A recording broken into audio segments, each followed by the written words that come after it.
Setelah gua muak bahas soal KW, sekarang gua udah muak sama beberapa dari kalian.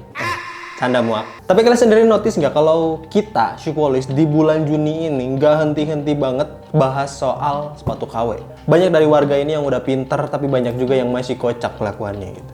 Nanti gue sama Bang Dimas bakal bahas soal statement-statement kocak dari warga Shoepolish di segmen khusus. Tapi setelah pembahasan panjang tentang sepatu KW ini, gue akhirnya menyadari beberapa hal yang terlanjur kejadian dan agak susah kalau mau dibenerin.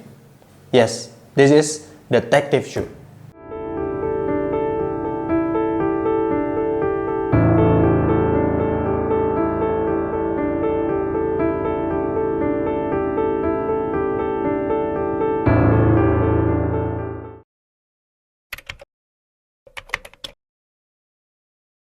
Gue berani bilang kalau masyarakat Indonesia ini belum siap buat mengadopsi budaya sneakers. Kenapa kayak gitu? Gue pengen ngasih contoh kasus soal indeks keberadaban digital tahun 2020 dari Microsoft yang bilang kalau netizen Indonesia ini yang paling buruk di Asia. Dan apa respon masyarakat Indonesia? Yes, Instagram Microsoft-nya yang diserang. Ngeri emang. Nah itu nunjukin kalau masyarakat Indonesia ini nggak siap dengan yang namanya digitalisasi. Bahkan riset dari World Economic Forum itu bilang kalau 54% pekerja di Indonesia itu membutuhkan pelatihan ulang untuk menghadapi perubahan teknologi. Rendahnya literasi digital, gampang banget kegiring opini, budaya FOMO ini jadi hal yang lumrah bagi masyarakat digital di Indonesia. Nah, ini nyambung sama adopsi budaya sneakers di Indonesia yang notabene-nya kalau sekarang-sekarang ini lebih banyak dikenalnya melalui internet. Kalau sedikit ngomongin soal sejarah, beberapa dari kita itu pasti tahunya kalau nggak Ardiles, Kompas zaman dulu, Pro ATT, terus New Era, terus Bata gitu dan lain-lain. Yang bisa pakai Nike atau Adidas itu cuman kalangan-kalangan tertentu gitu.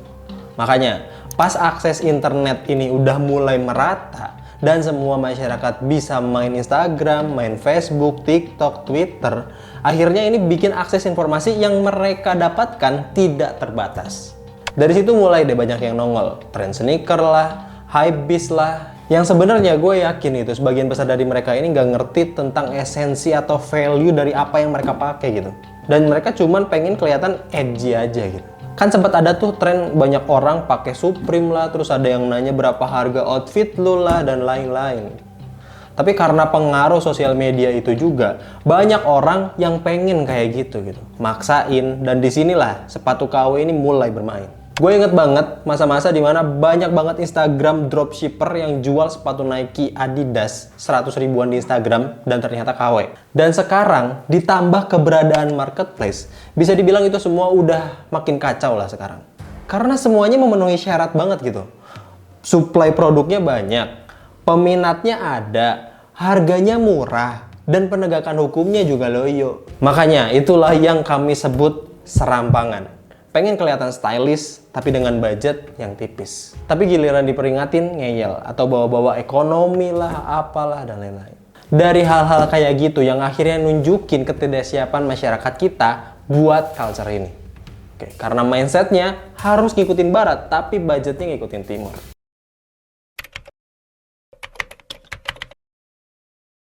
Ya kalau ini sih masalah yang sering kita hadapi dari dulu lah ya. Kalau kata Bang Raymond Chin mah, Indonesia ini skip tahap manufakturnya.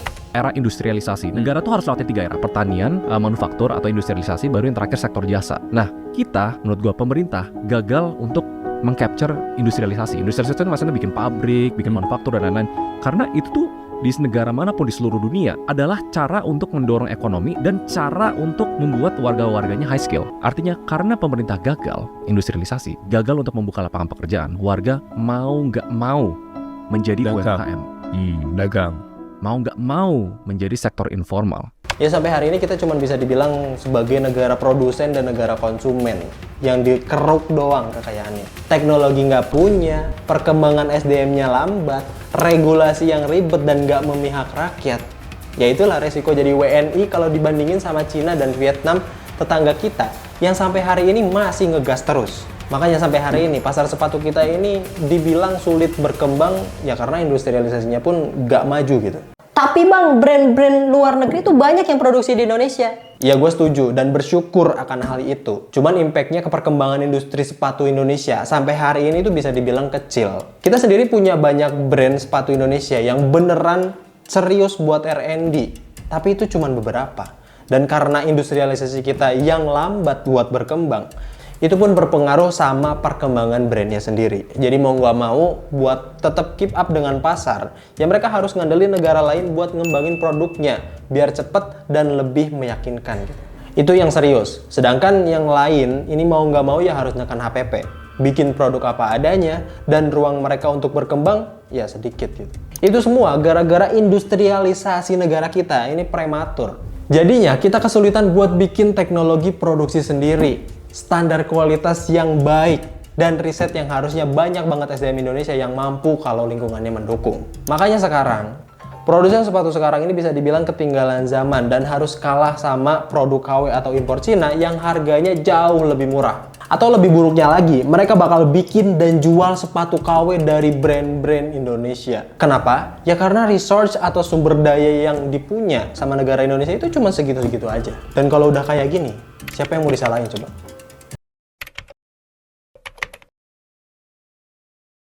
Ini akhirnya jadi ironi yang bikin market sepatu di Indonesia ini jadi kocak dan badut banget gitu. Karena mau industrinya, mau masyarakatnya, ini bisa dibilang lagi dalam kondisi yang krisis. Masyarakatnya haus validasi dan miskin literasi yang bikin mereka konsumsi produk KW dengan dalih lebih worth it.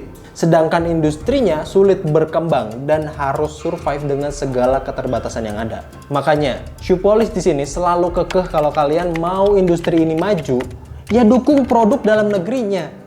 Dukung brand Indonesia. Buat kalian yang udah melakukan itu keren banget sumpah.